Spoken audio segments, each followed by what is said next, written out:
Hello, and welcome to Community Voices, where we talk to Humboldt County's movers and shakers. Today's guest, Nezzie Wade, president and co-founder of Affordable Homeless Housing Alternatives. And now here's your host, Paul Bressoud. Hello and welcome to Access Humboldt's Community Voices. My name is Paul Bressoud. I'll be your host. Today we're speaking with Nezzie Wade from the Affordable Homeless Housing Alternative. Welcome to the show. Thank you, Paul. It's great to be here. Yeah, it is great. And I think you're the first guest we've had from an automobile, so that's fantastic too. The first question I'd like to ask, or I ask everybody, is to explain your job and what the AHHA is. Okay, well, my job is as a co-founder and president of the organization, and that involves organizing and activism and a lot of work, trying to move the agency forward. Affordable Homeless Housing Alternatives originated in about 2013 with the co-founders. We became incorporated in 2016. We were working very hard as an organization to bring attention towards our large number of chronically homeless individuals in Humboldt County who were without any options. And we wanted to create some alternatives that would be affordable for people who could then find shelter and some ability to get stabilized. So we formed Affordable Homeless Housing Alternatives and began working hard at getting the county and the city of Eureka to declare a shelter crisis. And we've also been extremely involved in changing public policy, getting involved with the housing element, and getting permissions for the various alternatives we would like to see happen. That could be legal campgrounds, safe parking spaces or zones for people to be able to live in their cars if that's what they have, rather than being criminalized and having their vehicles taken away or them cited for not having a legal place to be.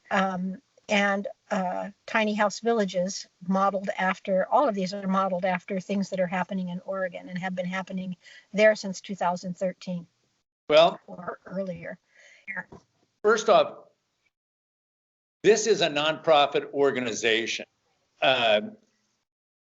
Did you have models of this type of organization that you looked at that maybe exist around the country that you were able to use as a template to go ahead and address these problems?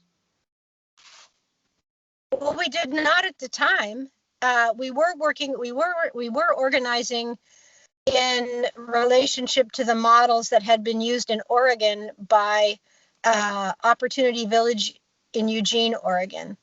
And we organized regionally with other counties to bring Andrew Heben, who is a planner for the city of Eugene and a co-founder of Opportunity here, to make public presentation. It was a great opportunity for people to learn about tiny house villages and how effective they are and how affordable they are for creating an opportunity for people to become stable, get connected to the services and the supports they need in order to move on. It's a transitional project that allows people to be in place for a more lengthy period than a shelter, or even in our case, since we were able and successful to get a shelter crisis declared in Eureka and the county.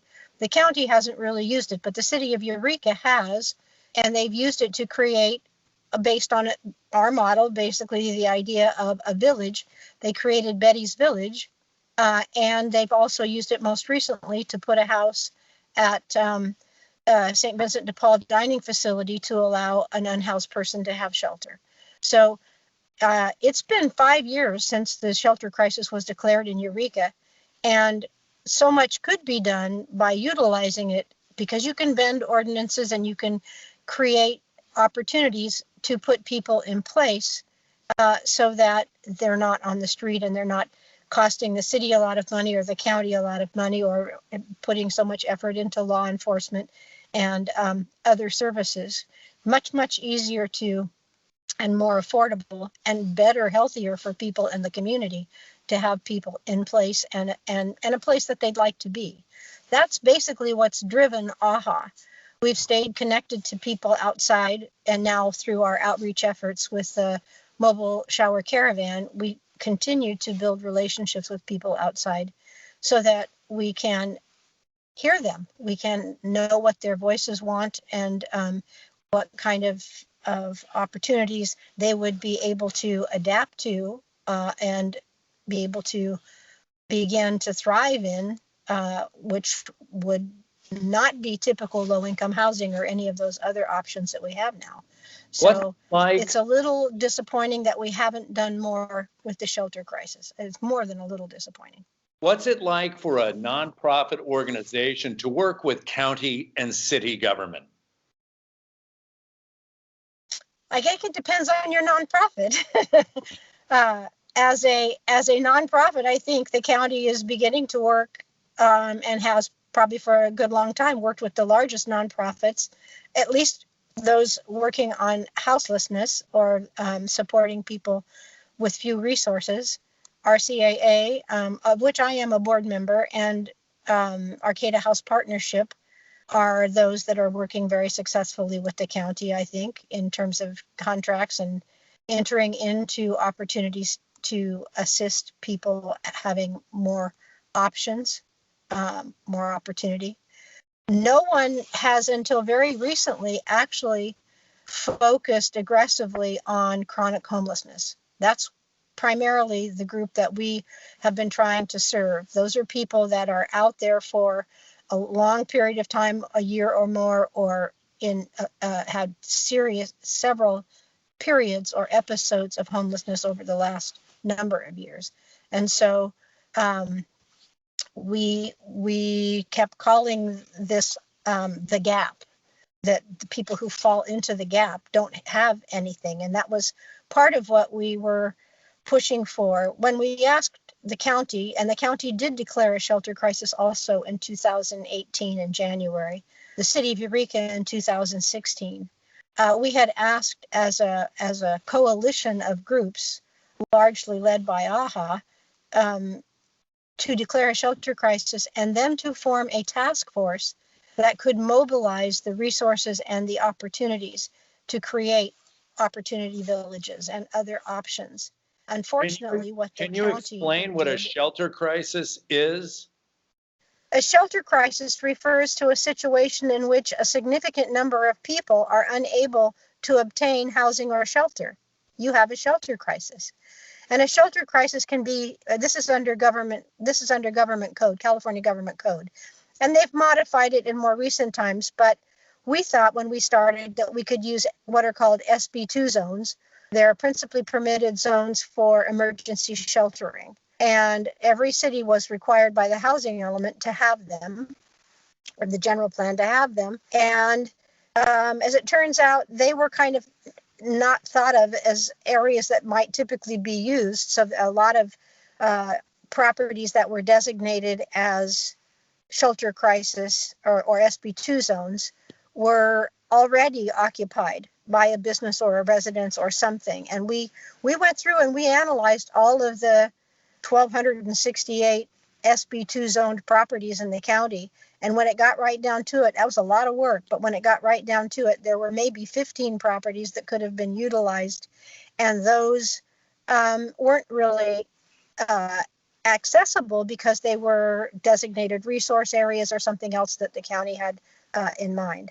So and without the help of the county, without having a task force made up of county players and people in the significant positions who could do that, working together, it meant individually as a small organization, we had to do an awful lot of work to get to the point where finally we got people coming before the Board of Supervisors they asked Connie Beck, the executive director for DHHS, Sally Hewitt, who was the senior program manager at the time, Lori Keogh from RCAA and Darlene Spoor to come before them and give them information to say, do we actually have enough homelessness to create to do a shelter crisis? So did you need Connie Beck said, well, I'm sorry, did you need declaration of the crisis to be able to intervene and to be able to access resources and to start shaping policy?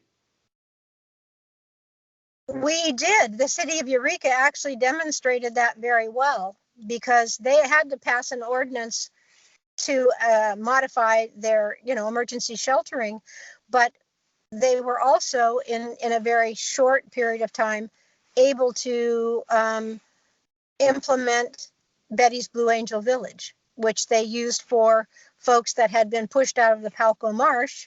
If you recall that experience, several hundred, at least 200 people were pushed out of the Palco Marsh in 2016 in May 2nd, and they didn't have any place to go. And we've been contending with that ever since in the city of Eureka. If you have these areas that can be used to put housing, affordable housing, alternative housing, tiny housing, how do you go about funding that? How do you access those resources? That's something the city does? Is that something you raise money through your organization to do? How does that go ahead and happen? That's why it hasn't happened, basically. We have applied for, so first of all, funders have what they call housing quality standards, state, federal funders. If you don't meet housing quality standards, and the small structures, if they don't have infrastructure of a restroom, a kitchen, and so forth, like a true tiny house, we call ours micro houses because we vision the village being affordable for folks, because it has a central facility for meeting and for cooking and for a lot of other things, as well as a shared restroom and a shared kitchen and common garden, common areas. That then is accessible to the community for services and for people to be able to have, relations with their families and so forth. Areas that or specifically designated areas where people can, have opportunities for their spiritual collecting. Does that type of model exist in other states, the micro housing? You mentioned Eugene, Oregon as an example. Paul, when we started, that's the only example that there was really. Now there are examples all over California. Oakland has a tiny house village. Sacramento's have one. There's one down in Hollywood. There's a lot, I think over in Chico, there's a lot of people doing this now based on the same model. There's also a very expensive model that involves when you work with government, because as soon as you work with government, it becomes much more expensive. You have to hire people. They have to meet certain quality standards for education and for everything else. So to create, and the laws don't have and the funders don't fund transitional opportunities. So people who are coming out of chronic homelessness aren't going to get everything together in 90 days.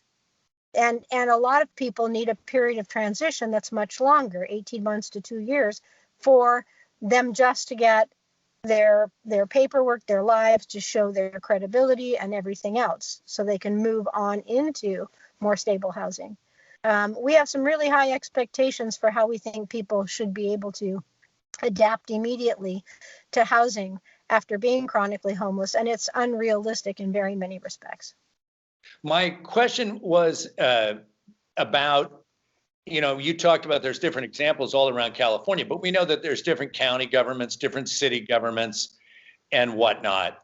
I was wondering if there was some sort of example that is the smoothest of all transition, and if so, can AHHA shape policy in a Humboldt County, in a city of Eureka, in order to make it, I don't want to say the easiest, but at least the smoothest transition for folks? I think it's possible. The one thing that is difficult and the city of Eureka has been doing a lot of programming related to homeless. They've been trying to have mentor programs and, pathway to payday, a way for people to learn skills to get into employment. But in their model, the police are centrally anchored in their models. And most programs, in fact, don't operate that way. So it's inhibitive in some respects for people to want to go into that kind of a situation. The successful programs that we are aware of are generally nonprofit driven, working with the people who are houseless and creating those relationships. Counties and funders, state funders, have been getting involved because of COVID in a variety of things, but the housing quality standards, tiny houses are not yet there. We've worked really hard to get, I'm talking about micro houses, mini houses, the kind that we have that are 80 to 100 square feet for a single resident to occupy, or a couple perhaps, but it's in a compound of a number of other micro houses. That isn't a model that most funders. Hey, is it harder, I would think, to be a nonprofit and to be facing a dynamic situation? You're going to be more flexible than a government institution or the people who fund them, correct? Yes. So that's got to be the greatest frustration, I would assume, for any kind of group that's dealing with problems and having to shape policy in a situation that has to deal with county or municipal governments. Sure, and it takes a long time to do anything when you try to work with government. 10 years ago, during the Occupy movement, we started going to all of the public meetings, the Housing and Homeless Coalition, city and county board meetings, council meetings, to say what we're doing is not working. We have a tremendous number of people that validated by the point in time count, which is the count we do every other year to on one day to say how many homeless people we have. And that's carried out by volunteers, but they're volunteers who work in nonprofit agencies or for the county that are affiliated with the homeless. And it's, the first time it was 800 or something, and then it went up to 1,500 and something. And that's just on one day. So we know it's way an undercount. So trying to work with getting anything to address that has been very challenging, because no one was talking about that gap, the people who fall into the chronic homeless category. It was about getting people into housing who were homeless, but it could be people who recently fell out of housing. It could be, we have all kinds of different things, but we don't have shelter, and we don't have these opportunities for people that are lifelines. They're avenues for people to get a foothold and stable. And housing costs a lot of money to build, traditional housing. This is non-traditional. It's an alternative that actually people who are out there, that have been out there for years, are kind of willing to try, but they're not willing to try to move into an apartment building where they got neighbors right there and they have rules, or even in low-income housing where you can't have relatives. I mean, you can't have friends come, you can't have animals necessarily, you can't smoke, you have a curfew. It's a very difficult transition, just going into a place that allows you to be who you are and have some degree of self-determination and be self-managing. That's the whole point of our alternative, is that people, very different from a policing sort of atmosphere. We really believe that people can manage themselves, and the nonprofit would have oversight and take on a lot of the responsibility for contracts and that kind of thing. But people would basically be able to create their community, vest in it, and essentially build their own housing, working with people who want to try a variety of alternative kinds of housing that would be considered. Do you think it's hard for governments to give up that kind of control to nonprofits in general?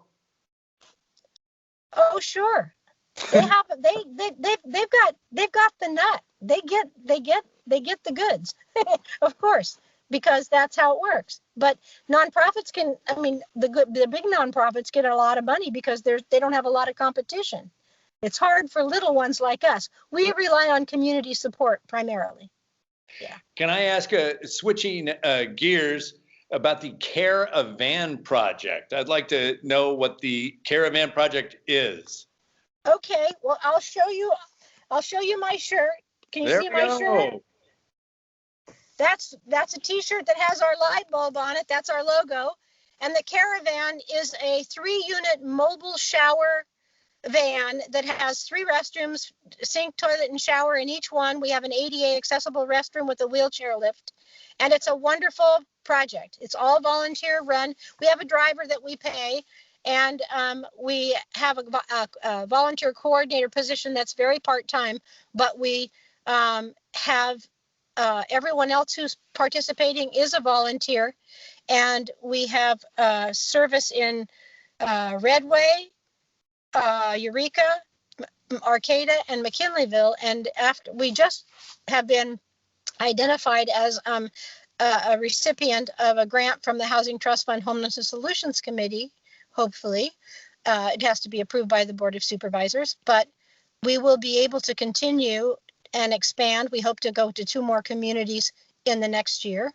And so we provide, like in Eureka, we're there every Tuesday, and we have about 35 people who come for services, and approximately 20 people get showers. We shower until we run out of water. And we have a 300-gallon tank. We have a gray water and a black water system, and we empty it after every service. And we provide service referral, legal assistance, hygiene products, food that you can eat there as a lunch, and non-perishables to go, clothing from head to toe, whatever anybody needs, with brand new underwear and socks. And we're very happy to have the opportunity. We have the best volunteers in the world. And you're advertising for a paid position, I read on your website. Yes. And then how many days a week would that person, I mean, is that a 5-day a week going to all these communities? Is that a 7-day a week kind of situation? No. We have a couple of drivers. They could split the driving. We have one that's primarily backup, but that's 9 service days a month for that person to go out. A coordinator would be about 25 hours a week, and that would be divvied up in however they would want to get the job done, utilizing our volunteers as well as working with our staff. We have an office assistant also who can work with coordinating volunteers and help with whatever's needed by way of media and public announcements. As a last question, are there other services that you're dreaming of in the future? The Caravan sounds great. Are there other services you'd like to go ahead and offer to folks that you're dreaming about? Yes, we would like to offer alternative housing, legal places to camp, or that morphing into a villages for people to begin to vest. And in that center, we can bring many opportunities for providing service to people, many.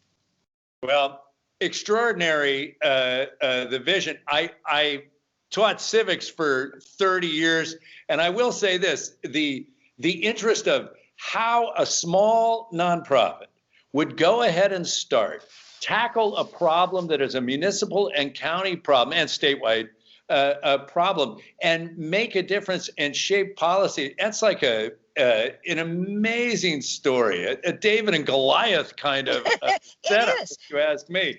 And it's an amazing story, and we've had amazing partners and helpers.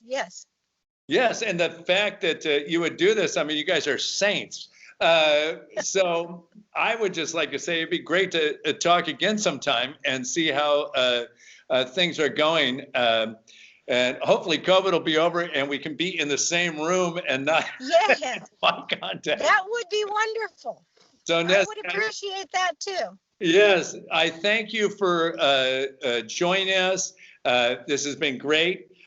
People can go to the the website, I would assume, and they can become donors and whatnot and participate. Yes, and we have, I want to say very quickly, we have lots of opportunity. We need board members to participate. We would love to have new people on our board. We have many committees that we would like people to participate on that aren't the shower caravan related opportunities. We're trying very hard to build our capacity, and we would love for people to come and be part of it. We're very proud of the work that we do, and we work with folks that our houses. We have our driver, for example, and people that we've hired and I've actually many people on our volunteers are experiencing homelessness, or they have had that experience in their history. Amazing. Well, that's all the time we have. So thank you for joining us. You were great, and we'll see you from your car, and we'll see you next time on Community. Thanks for the opportunity. We appreciate it very much. AHHA-humco.org if you want to go to the website and get more information. Thank you. Thank you.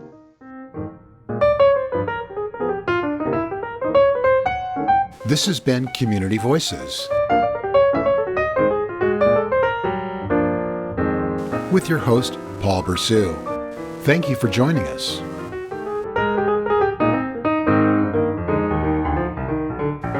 If you represent a nonprofit organization and are interested in being a guest on Community Voices, send an email to info@accesshumboldt.net or call 476-1798.